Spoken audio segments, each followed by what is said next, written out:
제가 예전에 한번 소개해 드린 적이 있었던 지랄 총량의 법칙 기억하십니까? 하여튼 무슨 설교 시작부터 저런 말을 하느냐 하지만 이게 사실 이게 굉장히 중요한 포인트입니다. 한동대 김두식 교수라는 분이 쓴 책에 나오는 내용인데요. 한 사람이 살아가면서 평생 동안 하게 될 지랄의 총량이 정해져 있다. 이게 이제 지랄 총량의 법칙인데요. 사실 점잖은 교수님께서 막 이런 법칙을 이제 소개하고 하는 게 참 특이한데 왜 그랬냐 하니까요. 자기 경험에서 나오는 겁니다. 사춘기를 심하게 하는 딸이 있었나 봅니다. 그 아이가 이제 중2병을 앓으면서 굉장히 여러 가지가 복잡했는데, 그래서 이제 이 교수님이 어떤 분과 상담을 했는데 그때 들었던 말이 바로 이 법칙입니다. 이런 내용입니다. 모든 인간에게는 평생 쓰고 죽어야 하는 지랄의 총량이 정해져 있다. 어떤 사람은 그 지랄을 사춘기에 다 떨고, 어떤 사람은 나중에 늦바람이 나기도 하지만 어쨌거나 죽기 전까지 반드시 그 양을 다 쓰게 돼 있다. 저도 이게 자꾸 입에 담기가 좀 민망한데요. 근데 참 의미가 있는 것 같습니다. 죄성을 가진 우리 인간은 그 사람이 평생에 써야 될 그런 어떤 이걸 다른 말로 뭐라고 표현하지? 그냥 하여튼 지랄이 있대요. 그래서 이제 사춘기를 심하게 해가지고 혼미한 사람은 좀 커서 정신을 좀 빨리 차리고요. 나는 모범생으로 자라서 나 사춘기 없었어. 혹시 지금 그런 분 계세요? 이제 늙음막하게 이제 좀 또 어려울지 모릅니다. 이게 이제 총량 법칙이에요. 제가 이제 이거를 상담을 할 때 우리 부모님들에게 이야기를 종종 들려줍니다. 조금만 견디시면 이게 총량이 이제 다 돼가니까 그렇게 힘내시라고. 그리고 또 제 마음에서 또 늘 마음에 되뇌이는 성도님들을 위로할 때 쓰는 법칙이 또 고통 총량 불변의 법칙, 이야기도 제가 많이 하지 않습니까? 한 사람이 태어나서 겪어야 할 가슴 아픈 일, 불행한 일의 양이 이게 정해져 있다는 겁니다. 그래서 지금 이제 어려운 일을 당한 분들한테 위로해 드릴 때 제가 이제 이런 말씀들을 드리곤 하는데요. 사실 이게 좀 어려움을 겪는 사람들을 위로하기 위해서 만든 말이다 보니까 어떨 때는 이게 정말 진실인가? 그렇게 좀 의아할 때가 있습니다. 사람들을 봐도요. 지랄 총량의 법칙이 안 맞는 것 같아요. 사람마다 아주 악한 사람들은 태어나서 죽을 때까지 그렇게 악하게 살다 죽는 사람이 있고요. 또 사춘기도 안 했고 가정생활도 모범적으로 잘 하시는 분들은 그냥 쭉 또 그렇게 가실 확률이 많다고 생각합니다. 이게 이제 위로하려고 하는 이야기겠죠. 그리고 또 이 고통 총량 불변의 법칙도 마찬가지입니다. 사람마다 진짜 이게 양이 똑같을까? 좀 아닌 것 같아요. 근데 제가 이 법칙을 생각하면서 그러나 이게 왜 의미가 있느냐? 이걸 우리가 잘 믿음으로 받아들이고 나만 힘드나? 모든 사람 다 힘들지? 나는 내 몫의 어려움을 감당할 수 있을 거야. 그렇게 믿음으로 받고 수용하며 나가는 사람들은 이런 고통이 찾아올 때, 어려움이 찾아올 때 거기에 대하여 굉장히 큰 도움을 받더라는 거예요. 맨날 그냥 나 혼자 죽을 것 같고 나만 저주받은 것 같고 나는 절대로 이 고통에서 헤어나올 수 없다는 이런 부정적인 인식으로 꽉 차 있는 사람들은 그 삶 자체도 고통이 더해지는 것 같거든요. 그래서 주의 종이나 또 많은 어떤 믿음의 식구들이 이런 권면을 할 때 그게 사실이건 사실이 아니건 간에 그것을 모든 사람이 다 똑같이 겪는 고통, 나도 겪는 거야, 이렇게 수용하면서 나아가면은 그게 그 인생에게 훨씬 유익하다는 겁니다. 제가 오늘 본문에 나오는 한 인물을 보면서 이 생각을 다시 하게 됐는데요. 오늘 본문의 상황 여러분 다 아시지 않습니까? 열왕기 5장 1절입니다. 아람 왕의 군대 장관 나아만은 그의 주인 앞에서 크고 존귀한 자니 이는 여호와께서 전에 그에게 아람을 구원하게 하셨습니다. 그는 큰 용사이나 나병 환자더라. 이 나만 장군 대단한 사람 아닙니까? 왕이 그를 신임하는 군대 장관이었고요. 모든 백성들이 그를 존경하는 것은 이 나만 장군이 그 나라를 구한 그런 인물이라는 겁니다. 인간으로 태어나가지고 이 정도 사회적 지위와 또 인정받는 생활과, 그리고 또 얼마나 멋지겠습니까? 그 갑옷을 입고 또 투구를 쓰고 나가면은 막 모든 백성들이 존경으로 머리를 조아리는 이런 인생이요. 그게 참 부럽고 멋진 인생인데요. 꼬리표 하나가 붙어 있습니다, 이 사람한테. 그 꼬리표 다시 한번 보시죠. 5장 1절. 아람 왕의 군대 장관 나아만은 그의 주인 앞에서 크고 존귀한 자니 이는 여호와께서 전에 그에게 아람을 구원하게 하셨습니다. 그는 큰 용사이나 꼬리표 나병 환자더라. 슬쩍 읽고 가면은요, 이거 인식도 못하고 읽을 때도 있습니다.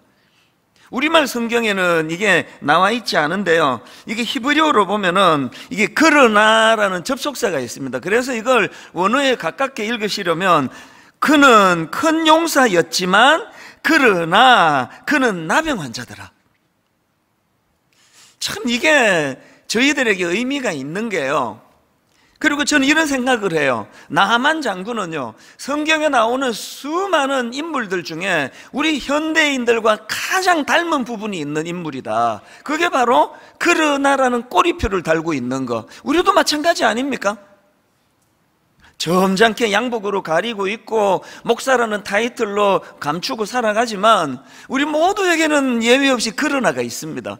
그게 얼마나 크고 굵은 글씨로 나와 있느냐, 조금 그래도 옅은 글씨로 이 차이밖에 없습니다.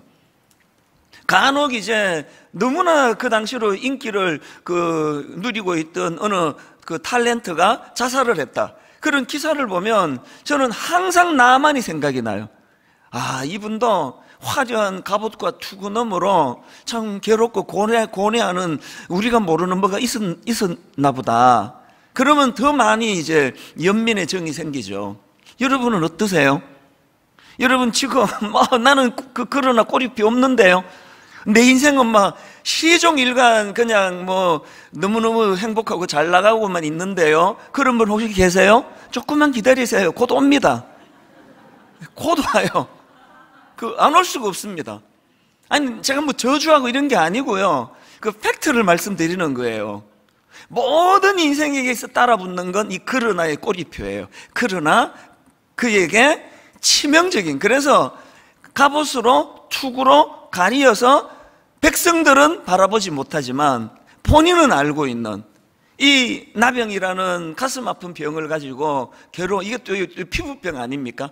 그러니까 그게 더 두드러지는 그런 자기 마음에 괴로움을 주었다고 저는 그렇게 생각을 합니다. 어쨌든 지금 오늘 본문의 이 나아만 장군은 이 그러나 이것에 꼬리표를 달고 그렇게 나병으로 신음하고 있던 사람이었는데요, 오늘 우리가 살펴보고자 하는 인물은 바로 이런 꼬리표로 낙심하고 있던 한 인생에게 희망을 전해준 사람입니다. 그 사람이 누구냐? 열왕기하 5장 2절에 나옵니다. 전에 아람 사람이 떼를 지어 나가서 이스라엘 땅에서 소녀 하나를 사로잡음에 그가 나아만의 아내에게 수종을 들더니, 이 어린아이가 뭘 했느냐? 3절을 보십시오. 그의 여주인에게 이르되 우리 주인이 사마리아에 계신 선지자 앞에 계셨으면 좋겠나이다. 그가 그 나병을 고치리이다 하는지라. 어떤 상황인지 아시겠죠? 여기 나와 있는 어린 소녀는요, 그야말로 존재감이라고는 없는 인생이에요. 오죽했으면 이름도 안 쓰잖아요. 어느 소녀예요. 이런 존재감 없는 소녀, 이 소녀도요, 아까 말했던 고통 총량 불변의 법칙으로 위로를 많이 해줘야 되는 인생입니다. 포로로 끌려왔어요. 그 종살이를 하고 있는 중입니다. 제가 어느 글에 보니까 여기 나와 있는 전에 아람 사람이 떼를 지어서 이스라엘 땅에서 어린 소녀 하나를 사로잡음에 이거를 가지고 풀이한 글을 봤는데요, 이 떼를 지어 가지고 와서 이 애를 잡아갔다는 이 표현을 가지고 이게 전쟁 중에 일어난 게 아니고 그냥 급습해서 약탈한 거예요. 옛날에 이런 일들이 많았을 거 아닙니까? 갑자기 이 악한 것들이 때로 몰려와가지고는 자기 가정을 쑥대밭을 만들고, 그리고는 이 어린 소녀를 잡아다가 그렇게 노예를 시켰는데, 지금 하인으로 일하고 있는 그 집은요, 누구 집입니까? 나만 장군이에요. 그러니까 자기 인생을 망가뜨린 것들의 괴수예요. 자기 인생을 망가뜨린 것들의 두목입니다.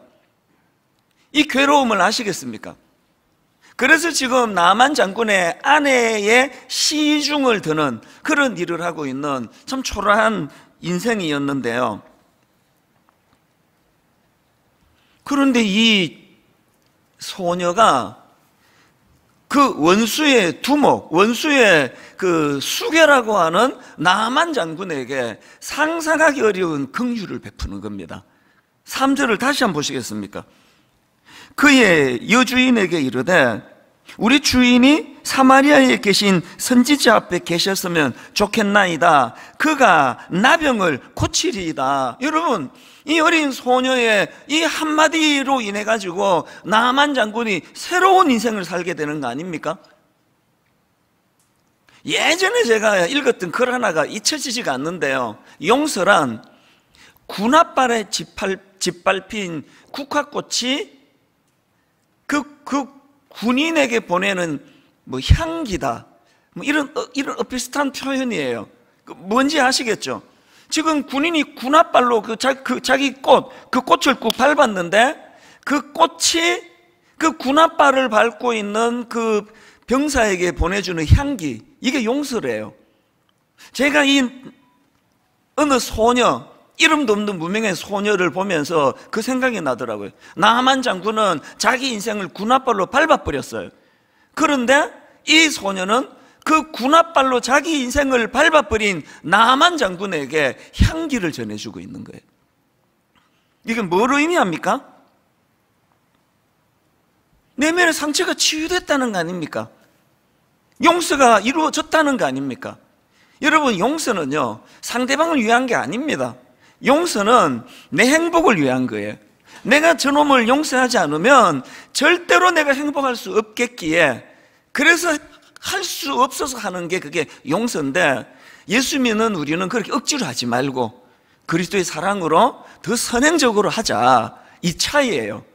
예수를 믿거나 예수를 안 믿거나 내 행복을 유지하시려면 반드시 해야 되는 게 용서입니다. 오늘 이 소녀가 보여주는 너무나 아름다운 모습이에요. 그래서 저는요, 이 소녀에게 별명을 하나 지어줬습니다. 내비게이션 소녀. 뭐 여러 번 말해서 이제 뭔 뜻인지는 다 아실 거예요. 이 인생이 지금 우회전했어야 되는 인생이에요. 우회전했어야 되는 인생인데 나만 장군을 필두로 해서 그 아람 군대 악한 것들이 몰려와가지고 자기 인생을 좌회전으로 몰아버렸어요. 그리고 이렇게 가야 되는데 길을 지금 엉뚱한 길에 가 있는 거예요. 지점이 달라요. 그 어릴 때 부모님 사랑을 받고 어디에 있어야 됩니까? 가정에 있어야죠. 집에 있어야죠. 그런 이 소녀가 불행하게도 듣지도 보지도 못한 그 원수나라, 그것도 그 두목의 집에서 지금 종살이를 하고 있는데, 오늘 이 본문을 보면서 제가 왜 내비게이션이 생각이 났겠냐고요. 내비게이션을 여러분 운전하며 갈 때마다 늘 거기서 하나님의 메시지를 받으셔야 돼요.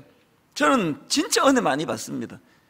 요즘에 그렇게 제가 또 이렇게 실수를 많이 해요. 예전에 없던. 지금 여기서 빠져야 되는데 하면 저리로 가버리고. 근데 그 내비게이션 아줌마가 저한테 화를 낸 적이 없습니다. 항상, 그리고 또 분석도 안 해줘요. 목사님 이제 나이가 좀 드셨네요. 그런 조언도 안 해줘요. 이 길로 가야 되는데 저 길로 들자마자 이 내비게이션이 하는 일은 오직 뭐라 그랬습니까? 엉뚱한 길로 간 그곳에서 어떻게 하면은 가장 빠른 길로 목적지에 갈 수 있는가. 그래서 막 저는 그걸 자꾸 인식하니까요, 막 그 내비게이션이 막 검색하고 돌리는 소리가 들리는 것 같은 착각을 빠질 게 되겠습니다. 막 급하게 돌려요. 그래야 조금이라도 혼란을 막으니까요. 이 지금 무명의 소녀가 보여주는 모습이 바로 그거 아닙니까? 그런 약탈하는 것들을 안 만났으면 좋았겠고, 그것 때문에 끌려가지 않았으면 좋았겠지만 어떡합니까? 끌려갔는데요. 이게 이렇게 돼버렸는데 어떡하느냐고요. 그랬을 때 이 소녀가 보여주는 그 어떻게 해서든 그 삶 속에서 그 인생에, 그래서 뭐 이번 생은 망했다 그렇게 하고 사는 그거는 성경적이지 않습니다. 그래서 제가 이 소녀 보고 내비게이션 소녀다, 제가 그렇게 별명을 붙여봤고요. 또 한 가지가 있습니다. 3절과 4절을 보십시오. 그의 여주인에게 이르되 우리 주인이 사마리아에 계신 선지자 앞에 계셨으면 좋겠나이다. 그가 그 나병을 고치리이다 하는지라. 그 다음에 4절. 그랬더니 나만이 들어가서 그의 주인께 아뢰어 이르되 이스라엘 땅에서 온 소녀의 말이 이러이러하더이다니 왕을 찾아갔어요.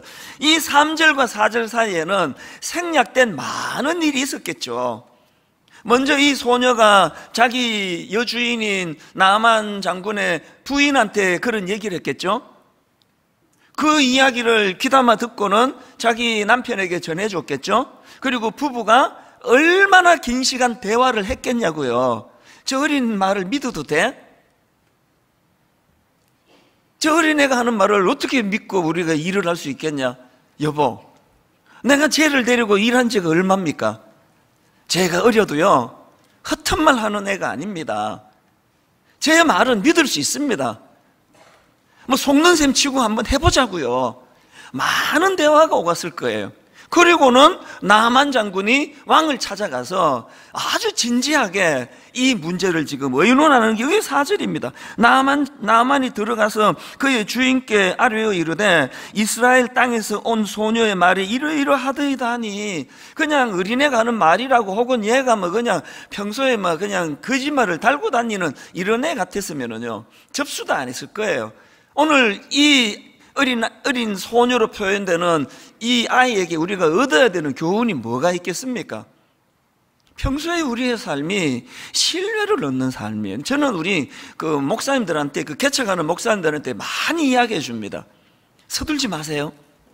교회 키우려고 너무 무리하지 마세요. 5년 뒤, 10년 뒤, 15년 뒤, 20년 뒤에 갔을 때 목사님이 지금 뭐를 급하게 얻으려고 너무나 무리수를 두고 얼렁뚱땅하고 심지어는 과장하고 거짓말하면서 했던 그 모든 것들은 절대로 없어지지 않습니다. 그것이 목사님의 치명적인 독이 될 때가 올 것입니다. 어떤 경우라도 너무 빨리 성장하려고 하지 마세요. 너무 빨리 성공하려고 하지 마세요. 정도를 걸으세요. 천천히 가세요. 여러분 어떠세요? 예수 믿는 사람은 존재 자체가 의심을 살 수밖에 없는 존재예요. 하나도 믿겨지지 않는 소리를 하고 다니니까 그 맨날 뭐 예수라는 사람이 뭐 3일 만에 살아났다 그러고 그거 믿어지세요 그게? 우리 뭐 전도 자체가 이게 말도 안 되는 소리를 하는 거예요 이게. 뭐 예수 믿으면 막 천국 간다 그러고 막 이런 이야기를 해대기 때문에요. 여러분 이렇게 믿겨지지 않는 말을 해야 되는 존재로 태어났기 때문에 우리는 그래서 더 정직해야 돼요. 진짜 정직해야 됩니다. 우리 옆집 사람도 저보고 관찰할 거 아닙니까? 그것도 다 알더라고요. 안 믿는 분인데 텔레비에 나오던데요. 이제 시간이 없으니까 엘리베이터에서 만나니까 이제 거두절미하고 텔레비에 나오던데요. 씩 웃고 가요. 아마 지금 굉장히 긴장할 겁니다. 저 집이 언제 지금 쳐들어 전도하러 올 것인가. 저뿐만 아니고 제 안에 아이들 다 관찰할 거예요. 저 집이 어떤 집인가? 지금 뭔가 좀 이단? 이게 좀 뭐 이상한 집? 그래서 저희가 노력하는 건요, 지극히 정상적인 모습을 보여줘요. 과장도 안 하고 막 전도지 들고 찾아가지도 않고, 그리고 제가 얻고 싶은 중요한 그 평가는 이거예요. 저 사람 믿겨지지 않는 예수가 죽었다 살아났다 이 말 빼고는 거짓말 하는 걸 본 적이 없다고. 굉장히 정직하던데 그 평가를 제가 받고 싶은 거예요. 이런 맥락에서 보면요, 요셉하고 여기 나오는 소녀가 굉장히 닮은 게 많아요. 타이에 의해 가지고 그렇게 남의 나라로 끌려갔다는 것도 공통점이고요. 그리고 또 하나 공통점이 있습니다. 창세기 39장 4절에 요셉을 보세요. 요셉이 그의 주인에게 은혜를 입어 섬김에 그가 요셉을 가정 총무로 삼고 자기의 소유를 어떻게 했다고요? 자기의 소유를 다 그의 손에 위탁하니. 이 소녀와 요셉의 공통점 아시겠죠? 이 기간이 얼마나 됐는지는 모르지만 지금 신뢰를 얻는 거예요. 그래서 요셉 쟤한테는 우리 집 안방 13까지 다 맡겨도 괜찮다. 이게 신실한 그리스도인이 얻어야 돼요. 지난 일주일 동안 특세로 은혜 받고 충만해진 분들이 계시다면 오늘부터 해야 될 목표는 정직해지는 겁니다. 그리고 신뢰를 얻는 거예요. 그리고 지난주에도 말씀드렸지만, 설교 시간에 그 특세 때도 말씀드렸지만, 여러분이 저한테 원하는 대로 사시면 돼요. 여러분 저한테 뭘 원하세요? 우리 목사가 강단에서 자기가 설교한 대로 살려고 좀 애는 썼으면 좋겠다. 그거 원하시는 거 아닙니까? 여러분도 그렇게 사세요. 이게 오늘 소녀에게서 우리가 얻을 수 있는 너무나 중요한 메시지예요. 이런 태도를 견지했기 때문에 나만 장군이라는 원수 같은 그 한 사람의 인생을 정말 행복으로 뒤바꾸어 놓는 역할을 한 게 이 오늘 본문에 나오는 소녀인데요. 그래서 제가 이 소녀의 특징을 두 가지로 정리를 해봤습니다. 첫째, 이 소녀의 특징이 뭐냐? 단순한 믿음을 가진 거예요. 제가 관로하고 이거 강조했습니다. 단순한 믿음, 복잡하지 않아요. 복잡하지 않은 단순한 믿음을 갖고 있습니다. 3절을 다시 보십시오. 그의 여주인에게 이르되 우리 주인이 사마리아에 계신 선지자 앞에 계셨으면 좋겠나이다. 그가 그 나병을 고치리다 하는지라. 이 굉장히 단순하죠. 그런데 여러분, 이 내용이 지금 그렇게 단순한 내용이 아닙니다. 이 지금 소녀 입장에서는요, 이게 지금 목숨을 걸고 하는 이야기예요. 만에 하나라도 그렇게 그 나만 장군이 그 이야기를 듣고 갔다가 이게 이제 헛방치고 아무 일도 일어나지 않은 상태로 왔다 그러면 얘는 목숨이 위태로운 상황 아닙니까? 근데 이렇게 심각한 사안을 너무 단순하게 이야기해요. 막 복잡하게 얘기 안 합니다. 굉장히 간단해요. 우리 주인이 사마리아에 계신 선지자 좀 만났으면 좋겠습니다. 그 선지자가 우리 주인의 나병을 고쳐줄 것입니다. 거두절미하고 간단한 거예요. 여러분, 진리는 진짜 간단합니다. 이 어린 소녀처럼 우리도요, 평소에 정직하게 살고 허튼 말 안 하고 신뢰를 얻고, 그리고 누구에게 권면을 할 때 그냥 간단하게 있는 그대로예요. 사기치는 사람이 말이 많아요. 속여야 되니까. 예수 전할 때 그렇게 복잡하게 하실 필요 없습니다. 내가 경험한 거, 내가 만난 거, 너무너무 간단해요. 하나님 살아 계세요. 간단하잖아요. 원숭이가 어떻게 해가지고 내가 그렇게 된 거 아니에요. 하나님이 의도로 갖고 날 만드셨습니다. 근데 그 하나님을 어긋나 버렸어요. 교만으로, 탐심으로. 그래서 오늘도 주님께서 여러분을 또 저와 더불어 이곳에 모여 참 그 하나님의 은혜를 누리게 하시려고 예수 그리스도를 통해서 십자가를 각인시켜 주시는 거 아닙니까? 굉장히 간단한 거예요. 이 어린 소녀가 이런 단순한 믿음을 갖고 있었는데 여기에 반해가지고 그 6절에 나오는 이스라엘 왕을 한번 보세요. 그래서 이제 나만 장군이 이제 그 이스라엘로 가서 그 선지자를 만나기로 결정하면서 이제 6절입니다. 이스라엘 왕에게 그 글을 전하니 일러서되 내가 내 신하 나만을 당신에게 보내오니 이 글이 당신에게 이르거든 당신은 그의 나병을 고쳐주소서 하였더라. 그랬더니 이 이스라엘 왕의 반응을 보세요. 머리가 터질 것 같아요. 7절 이스라엘 왕이 그 글을 읽고 자기 옷을 찢으며 이르되 내가 사람을 죽이고 살리는 하나님이냐? 그가 어찌하여 사람을 내게로 보내 그의 나병을 고치라 하느냐? 너희는 깊이 생각하고 저 왕이 틈을 타서 나와 더불어 시비하려 함인 줄 알라 하니라. 지금 뭐 엄청 호들갑이에요. 왜? 이 어린 소녀가 갖고 있는 단순한 믿음이 없기 때문이에요. 단순한 믿음이 없어서 인생이 이렇게 복잡해지는 겁니다. 막 엄청 복잡해집니다. 단순한 믿음이 없다 보니까 지금 왕이 뭐라고 권면합니까? 7절에 너희는 깊이 생각하고, 잘 들으세요. 믿음이 정립이 안 되면 깊이 생각하지 마세요. 깊이 생각하면 할수록 혼미에 빠져요. 단순한 거예요, 단순.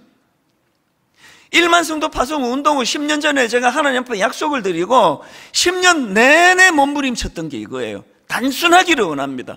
제가 여러분을 두고 속인 적이 없거든요. 여러분을 두고 협박한 적이 없거든요. 여러분을 두고 뭘 거래한 적이 없거든요. 10년 내내, 그리고 마지막 순간까지 마음이 동하시면 가시고 남으시는 것도 복이라고 제가 그렇게 말씀드릴 수 있었던 건 바로 이 소녀와 같은 마음을 견지하기 위해서예요. 계산 복잡해지고 이제 그러면 뭐 이제 5,000명 안 되면 난 어떻게 되는 건가, 이게 뭐 어떻게 해서든 무리를 스스로 난 남고 싶다 막 그러면서 뭐를 자꾸 만들어냈다 그러면 아마 분당 우리 교회는 지금 대혼란에 빠졌을 것입니다. 이 왕을 보세요. 이 왕 정신이 하나도 없습니다. 그랬더니 여러분, 하나님의 사람 엘리사 선지자가 또 단순한 이야기라는 8절을 보세요. 하나님의 사람 엘리사가 이스라엘 왕이 자기 옷을 찢었다 함을 듣고 왕에게 보내 이르되 왕이 어찌하여 옷을 찢었나이까. 그 다음 보세요. 그 사람을 내게로 오게 하소서. 그가 이스라엘 중에 선지자가 있는 줄을 알리이다. 너무 단순하잖아요.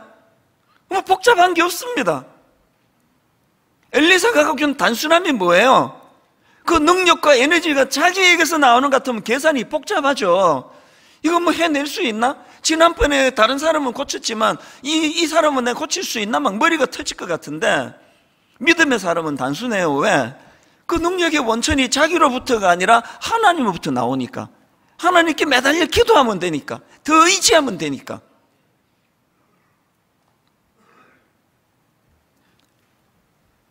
어린 다윗이 지금 왕도 부들부들 떨고 정규 훈련 받은 군사도 부들부들 떨 때에 이 어린 다윗이 겁없이 골리앗한테 와가지고 사무엘상 7장 45절 다윗이 블레셋 사람에게 이르되 너는 칼과 창과 단창으로 내게 나오거니와 나는 만군의 여호와의 이름 곧 내가 모욕하는 이스라엘 군대의 하나님의 이름으로 내게 나아가노라. 엄청 단순하잖아요. 그리고 막 무기도 막 그냥 막 온 무슨 갑옷 사이로 무슨 큰 칼로 안 되면 단창을 사용하고 단창으로 안 되면 뭐 수류탄을 쓰고 그런 거 없습니다. 뭐 얼마나 단순했으면 그냥 뭐 갑옷이고 뭐고 옷 다 벗어 던지고 자기 평상시 옷을 입고 가는 거예요. 물맷돌 하나 들고 가는 거예요. 오래 예수 믿으신 분들, 그리고 예수 믿은 지 얼마 안 되시는 분들 출발을 잘 하셔야 됩니다. 믿음은 단순한 거예요. 복잡하지 않습니다. 하나님 살아계십니다. 오늘 이 시간 하나님이 우리의 예배를 받고 들으십니다. 그리고 기도하는 자들에게, 그 답답한 마음을 가지고 주님 앞으로 나가 신음하는 자들에게 하나님은 우리의 기도를 외면하지 않으시는 분인 줄 믿으시기를 바랍니다. 굉장히 단순한 거예요.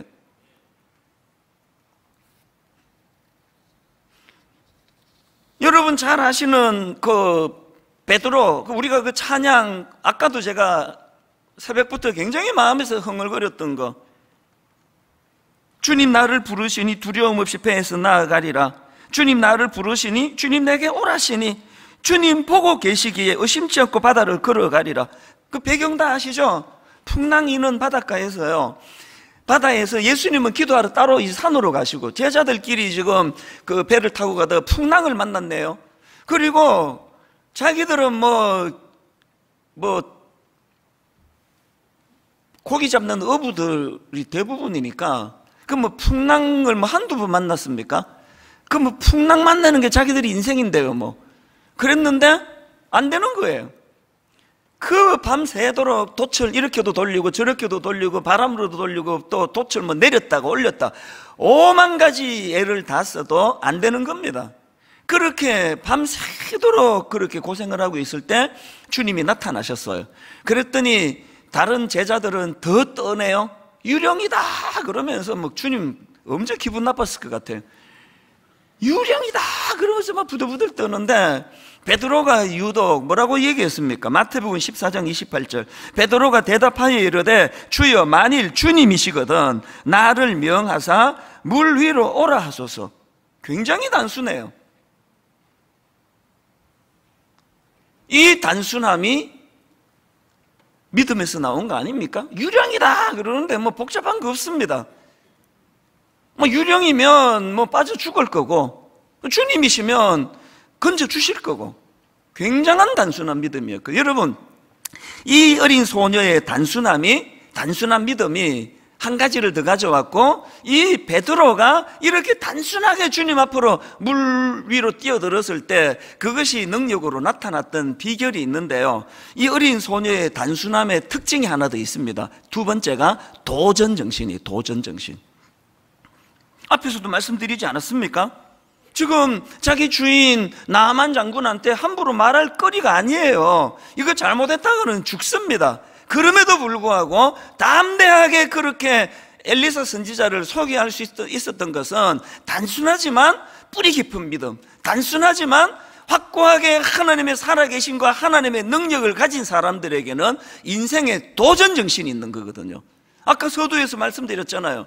지랄 총량의 법칙. 근데 암만 생각해도 그거 진리가 아닌 것 같습니다. 고통 총량의 법칙, 이것도 사람마다 달라요. 더 많은 고통이 있는 사람이 있고 고통이 덜한 사람도 있습니다. 그런데 이 고통 총량의 법칙은 자기 학이 따라 가지고 양을 줄일 수 있다고, 늘릴 수 있다는 거예요. 타고나기를 여러분이 세상 말로 뭐 재수 없이 태어나서 고통이 많은 그런 경우는 거의 없고요, 대부분의 경우는 내가 자꾸 연장을 시키는 거예요. 왜? 단순하지 않으니까. 왜? 도전하지 않으니까. 오늘 이 어린 소녀가 이름도 드러낼 수 없는 그 존재감 없는 어린 소녀가 어떻게 여러분 수천 년이 지난 지금까지 우리들에게도 뇌리에 박히는 그런 존재가 될 수 있었느냐? 왜 그랬습니까? 한 인생을 어떻게 바꿨습니까? 아까 여러분 그 꼬리표 아시잖아요? 나아만 장군, 그는 나병 환자였다.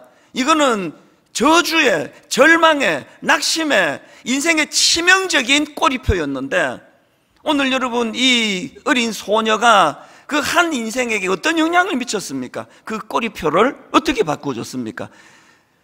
나만 장군에게 있어서 나병을 변장하고 찾아온 축복으로 바꿔준 거 아닙니까? 나만 장군에게 이 나병은요, 자기 인생을 송두리째 다 바꾸어주는 그의 복덩어리가 됐습니다. 나만 장군에게 나병이 없었다면 무슨 수로 주님을 만날 것이며, 무슨 수로 인생의 그런 기적을 경험할 것이며, 무슨 수로 그 인생이 이제 다음 주일날 살펴보게 되겠지만 태도가 확 바뀌어버리거든요. 너무나 겸손한.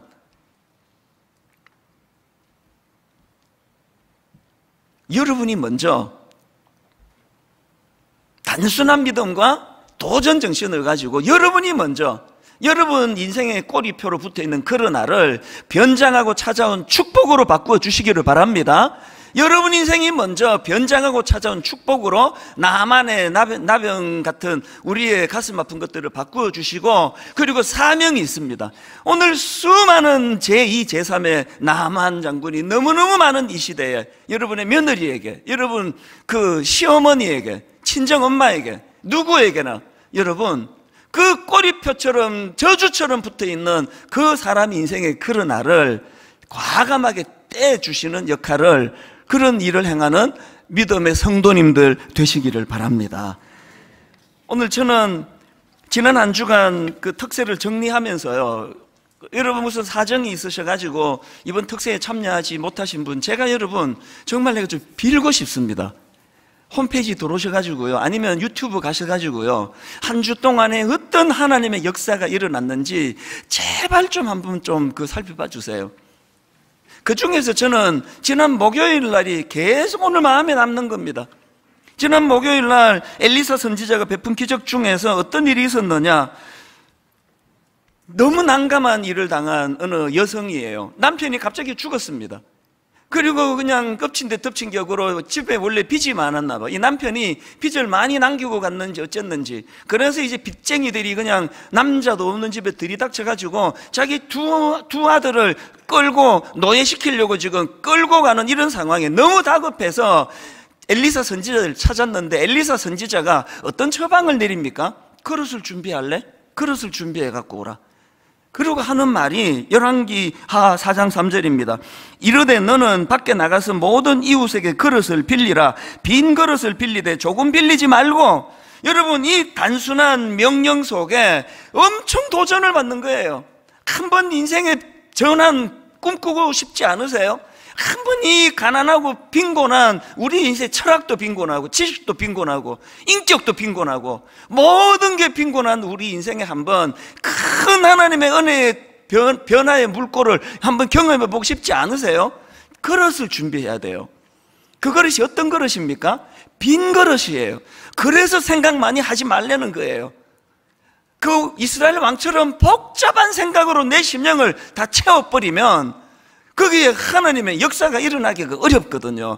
빈 그릇을 준비해야 돼요. 그리고 할 수 있는 대로 많은 그릇을 준비하라는 겁니다. 상징적으로 하는 이야기예요. 저는 목요일 날 그 말씀을 가지고 묵상하면서 시편 82편 10절이요. 나는 너를 애굽 땅에서 인도하여 낸 여호와 내 하나님이니 너의 입을 크게 열라 내가 채우리라. 여러분, 채우는 것은 하나님이 하시지만 입은 우리가 벌려야 돼요. 채워주시는 분은 하나님이시지만 그릇은 우리가 준비해야 돼요.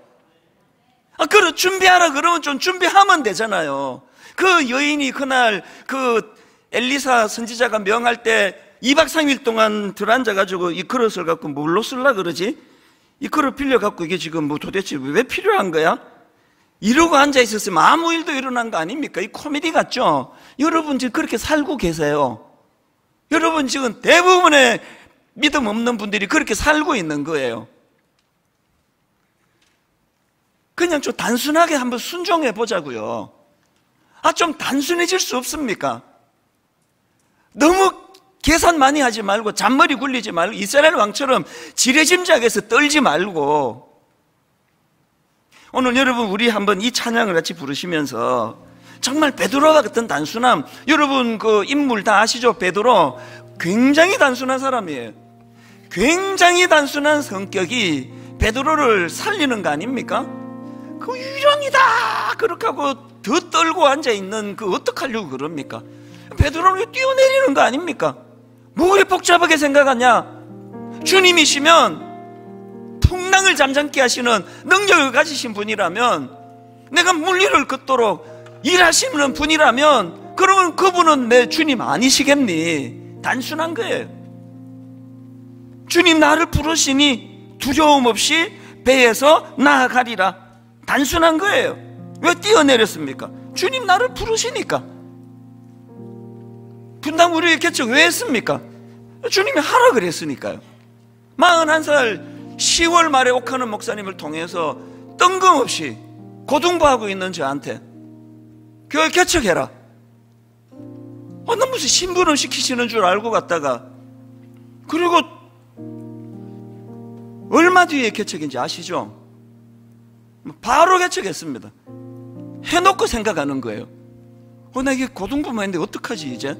신방 갔으면 뭘 해야 되는지도 모르는데 어떡하지? 해놓고 생각했어요. 해놓고 아무 일 없었습니다. 단순해지시기 바라요. 단순한 믿음. 머리 굴리지 마세요. 저 그런 얘기 종종 합니다. 옥하는 목사님이 저보고 뭐 시키실 때 저 한 번도 NO 이래 본 적은 없었고요. 한 번도요 저도 기도해 보겠습니다 그런 적도 없었습니다. 뭐 하려고 그럽니까?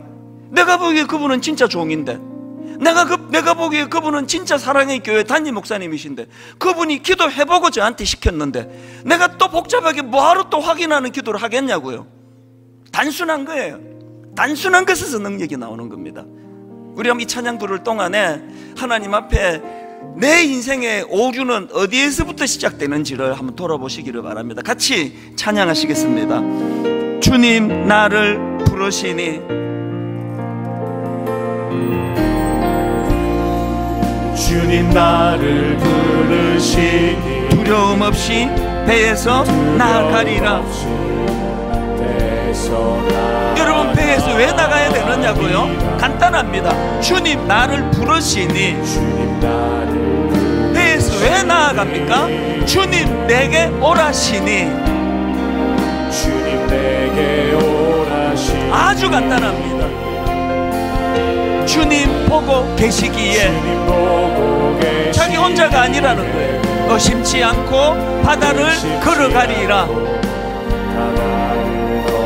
어떻게 뛰어들 수 있었습니까? 주님 보고 계시기에. 어떻게 바다로 뛰어들 수 있었습니까? 주님 여기 계시기에. 여러분 한번 믿음으로 단순하게 선포하세요. 주님 여기 계시기에. 이 깊은 바다가 반석이 되고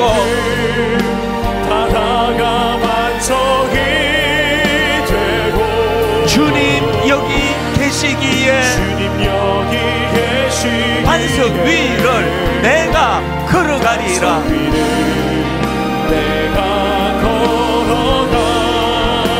주님 여기 계시기에 저 거친 파도가 반석이 되고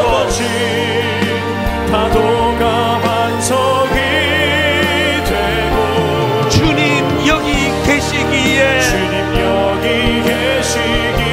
반석 위를 내가 걷습니다. 여러분 다시 강조합니다. 고통 총량의 총량불변의 법칙, 사실은 그거 진리 아닙니다. 천차만별이에요. 총량 같지 않습니다. 진짜 중요한 건 그 총량은 내가 정한다는 거예요. 그 내가 정하는 겁니다. 단순하게 그 어린 소녀처럼 궤도가 이탈이 됐는데 그 홈 스위트 홈, 따뜻한 집에서 있어야 될 그 어린아이가 지금 원수의 그 괴수집에 들어가 앉았는데,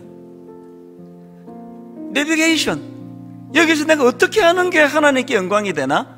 내가 여기서 어떻게 하는 게 내 인생의 불행을 막을 수 있나? 그래서 제가 내비게이션 소녀라고 별명을 붙일 정도 아닙니까? 여러분, 고통 총량 불변의 법칙 믿지 마십시오. 그거 사실 아니에요. 진짜 진리는 그 총량은 내가 결정한다는 거, 단순하게 믿는 거, 그 단순함에서 나오는 순종으로 인한 도전정신. 우리 다시 한번 자기 인생을 한번 주마등처럼 되돌려 보시면서, 난 왜 인생을 이렇게 복잡하게 살지? 내 인생은 왜 이렇게 꼬이지? 그 복잡하게 꼬아서 그런 거예요. 한번 이 찬양 부를 동안에 성령님이 복잡하게 얽혀있는 우리 인생의 생각들이 한 번에 정리되는 기적같은 역사가 일어나기를 바랍니다. 찬양하시겠습니다. 주님 나를 부르시니. 주님 나를 부르시니 두려움 없이 배에서 나아가리라.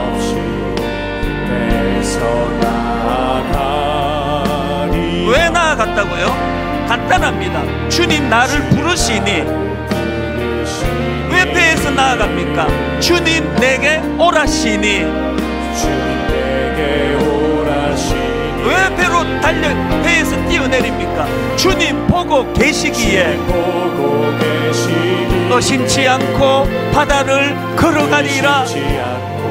단순한 믿음으로 도전하십시오. 단순한 믿음으로 도전하며 나가기 원합니다. 무슨 능력으로? 주님 보고 계시기에. 주님 여기 계시기에. 한번 힘있게 선포하기 원합니다. 주님 여기 계시기에. 이 깊은 바다가 반석이 되고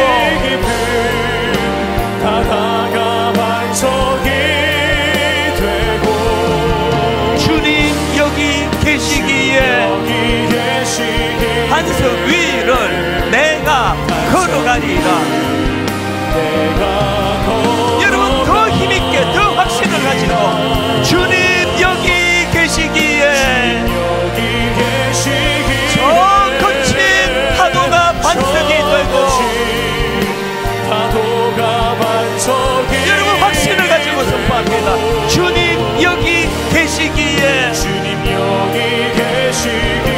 반석 위를 내가 걷습니다. 주가 일하시네. 주가 일하시네. 주가 일하시네. 주께 아끼지 않는 자에게 주가 일하시네. 주가 일하시네. 여러분, 하나님은 어떤 자와 일합니까? 신뢰하며 걷는 자에게. 날이 저물어 갈 때, 빈 들에서 걸을 때, 여러분, 그때가 하나님의 때. 내 힘으로 안 될 때, 빈손으로 걸을 때, 여러분, 그때 해야 되는 고백. 내가 고백해 여호와 이래. 하나님이 준비하십니다. 주가 일하시네. 주가 일하시네. 주께 아끼지 않는 자에게 주가 일하시네. 주가 일하시네. 신뢰하며 걷는 자에게. 우리 모인 이곳에 주님 함께 계시네. 진리는 간단한 것입니다. 누리네 아버지 은혜. 적은 떡과 물고기 내 모든 것 드릴 때 우리 고백해 여호와 이래. 선포하십시오. 주가 일하시네. 주가 일하시네. 주께 아끼지 않는 자에게 주가 일하시네. 주가 일하시네. 신뢰하며 걷는 자에게 우리가 자리에서 일어나셔서 주먹을 불끈 쥐고 힘있게 선포합니다. 주가 일하시네. 주가 일하시네. 주께 아끼지 않는 자에게 주가 일하시네. 주가 일하시네. 신뢰하며 걷는 자에게 연장하고 찾아온 축복으로 만들 책임이 우리에게 있습니다.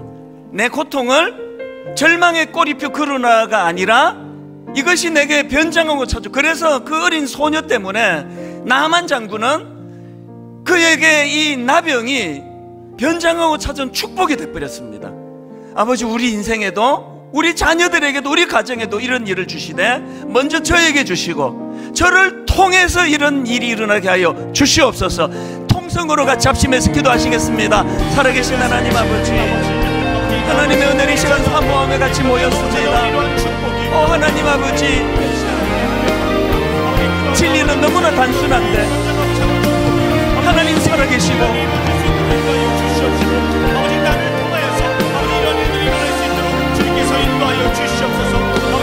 범죄함으로 하나님은 벌어진 인생을 구원해 주시기 위하여 독생자 예수 그리스도를 우리에게 보내주시고 십자가를 통하여 우리를 살려주시고 오늘도 하나님의 자녀인 우리 모두가 다 행복의 길로 걸어가기 원하시는 하나님, 이 간단한 진리, 너무나 단순한 진리, 하나님의 인생길 가운데 날이 저물어 빈들에서 걸을 때 나 홀로 내버려 두지 않으시고 내 손잡아 아버지 이끌어 주시는 그 하나님, 우리 앞에 행하신 하나님의 능력과 은혜가 지금까지 우리를 여기까지 인도해 주셨다는 그 모든 사실, 너무나 단순한 진리입니다. 너무나 간단한 진리입니다. 우리 모두가 될 수 있도록 인도하여 주시옵소서. 하나님의 그 형통을 하여 주시옵시고 간단하게 단식한 모습으로 올바른 모습으로 나아갈 수 있는 우리가 될 수 있도록 인도하여 주시옵소서. 살아계신 하나님 아버지, 오늘도 참 원근각처의 한 주간을 너무나 분주하게, 또 어떤 경우 너무 혼란스럽게 어느 길이 진리의 길인지 몰라 안타까워하는 그 과정에 빠진 분들을 원근각처에서 불러 모아주시고, 오늘 너무나 단순하면서 너무나 선명한 주님의 마음을 전해주신 것 감사합니다. 우리 모두는 불행에 거론하라는 꼬리표가 다 있습니다. 그런데 하나님, 고통 총량 불변의 법칙을 하나님의 은혜로 내가 조절할 수 있다는 놀라운 사실을 가르쳐 주셔서 감사합니다. 어린 소녀처럼 내비게이션 인생 되기를 원합니다. 어린 소녀처럼 아버지 주어진 그 상황 돌이킬 수 없다면 거기서 어떻게 해서든 적응하고, 어떻게 해서든 용서하고, 어떻게 해서든 거기에 그 낙한 나아만 장군이지만 자기가 보기에 그 상황에서도 놀라운 위대한 하나님의 사랑이 흘러넘치도록 이 일을 우리들에게 맡겨주셨는데 홀로 하지 않도록 주님이 함께 일하십니다. 하나님, 이번 한 주간 동안 이 간단한 사실을 우리 삶 속에서 맛보고 체험하고 그렇게 은혜로운 한 주간을 보낼 수 있도록 인도하여 주시옵소서. 지난 주간 특별 새벽 부흥 기간 동안 한 주 내내 인도해 주셨던 그 은혜를 마음에 담고 기쁨으로 달려가는 승리하는 한 주간 되게 하여 주시옵소서.